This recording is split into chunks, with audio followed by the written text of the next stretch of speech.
జగిత్యాల జిల్లా నుంచి ఇవాళ వార్తలు ఒకసారి పరిశీలిస్తే జగిత్యాల జిల్లా వ్యాప్తంగా కూడా అంటే ఈ మద్యం టెండర్లకు సంబంధించి 71 షాపులకు గాను ధర్మపురి, జగిత్యాల, మెట్పల్లి ఎక్సైజ్ పోలీస్ స్టేషన్లకు సంబంధించి 71కి గాను కేవలము 34 దరఖాస్తులు మాత్రమే వచ్చాయి. అయితే ఎవరు కూడా పెద్దగా ఈ 3 లక్షల రూపాయల టెండరు ప్రక్రియకు సంబంధించినటువంటి రుసుము నేపథ్యంలో ఏ ఒక్కరు కూడా పూర్తి స్థాయిలో దాఖలు చేసేందుకు టెండర్ వేసేందుకు ముందుకు రావట్లేదని మనకు అర్థమవుతుంది. అయితే ఈ క్రమంలో ఇటు ఎక్సైజ్ శాఖ అధికారులు గతంలో దరఖాస్తులు సమర్పించినటువంటి వ్యక్తులకు ఫోన్లు చేసి అప్లై చేయాల్సిందిగా కోరుతున్నటువంటి సందర్భం కనిపించింది. మరి గత నెల 26వ తేదీన ప్రారంభమైనటువంటి దరఖాస్తుల ప్రక్రియ 71 కానీ ఇప్పటికీ 36 లోపే ఇటు దాఖలు కావడం అనేది అయితే ఎక్సైజ్ శాఖకు సంబంధించి ఇటు అలాగే ఎవరు కూడా ఆసక్తి చూపట్లేదని మనకు క్లియర్ కట్గా అర్థమవుతోంది.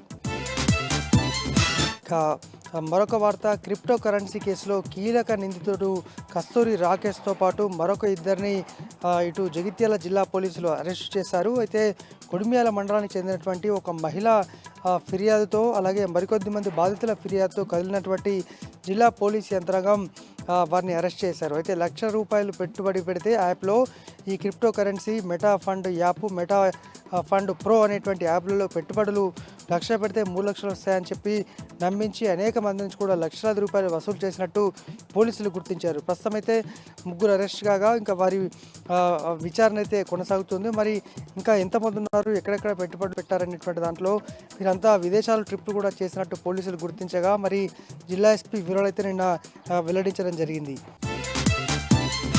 మరొక వార్త, రెండవ శనివారం కావడంతో జగిత్యాల జిల్లా కొండగట్టులోని ప్రముఖ పుణ్యక్షేత్రం ఆంజనేయ స్వామి క్షేత్రంలో భక్తుల రద్దీ కొనసాగుతోంది.